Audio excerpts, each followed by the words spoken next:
Mtume anasema katika hadithun sahih, man shaghalahu alquran u'tiya min ghairi mas'ala, yule ateshughulika na kusoma Qur'an Mwenyezi Mungu anampa bila kuomba kila alichoomba. Watu wote wanaombaga dua, nataka hichi nataka hichi, lakini wewe usome Qur'ani tu, basi Allah subhanahu wa ta'ala anakupa kile unachohitaji bila kumuomba. Afdalu dhikri adhikri biqiraati alquran, utajo bora wa kumtaja Mungu ni kumtaja kusoma Qur'an. Huyo usiku swali rakaa zako 2, soma Qur'an. Waislamu hakuna kitu chenye fadhila kama Qur'an. Sahibul Qur'an, miji yetu sisi kwa sababu hatukusoma ndio maana maskini, utaazumuti au nyako. Ndio tatizo la Waislamu wa Burundi na hizi nchi jirani.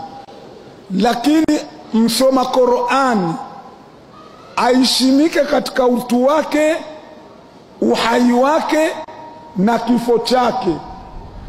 Alitufundisha yeye Mtume, someni katika vita ya Badr, Uhudi, masahaba walikufa wengi sana. Wakasema hii kaburi watawazika hao watatu, wanamweka al-akhi hapa na al-akhi na al-akh. Mtume kabla ya kuingiza ndani ya mwanandani wamekwisha kufa, kuonesha ubora wa Qur'an. Anasema hao watatu nani alihifadhi zaidi? Wakimwashiria asema huyu mtangulizeni.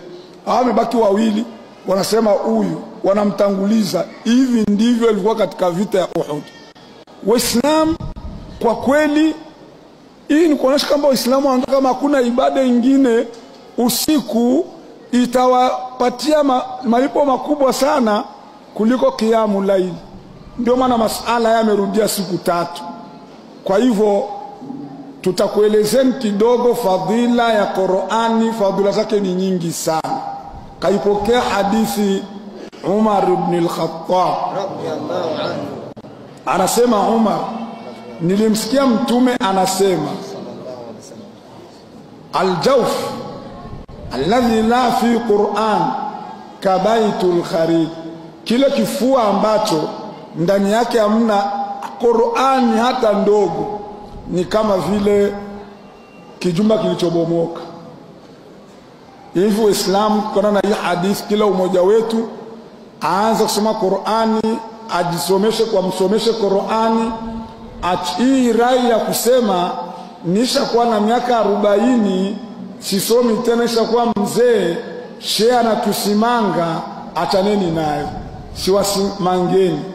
Qur'ani Mungu amerahisisha ili hata mbembe ahifadhi, mshinwa ahifadhi, msenegale anahifadhi Qur'an. Anafika katika Qur'an, walaqad yassarna al-Qur'ana lidhikri fahal min mudakkir. Mambo yetu yote ya dini kama tuelewa thamani ya Qur'ani tukayatanguliza, uongozi wote wa Waislamu lazima mjuzi wao wa kitabu ndio atangulie wa kitabu Qur'ani.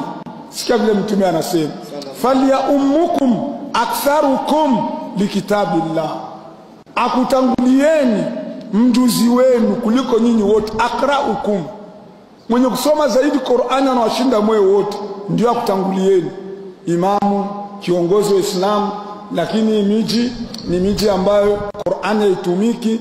Kila muasasati zote wamchague yule kiongozi mwenyewe anawashinda wengine kitabu cha Mungu, na huyo ndio awe kiongozi katika nyanja zote za uongozi wa Kiislamu, hapana wa dunia, wa Kiislamu.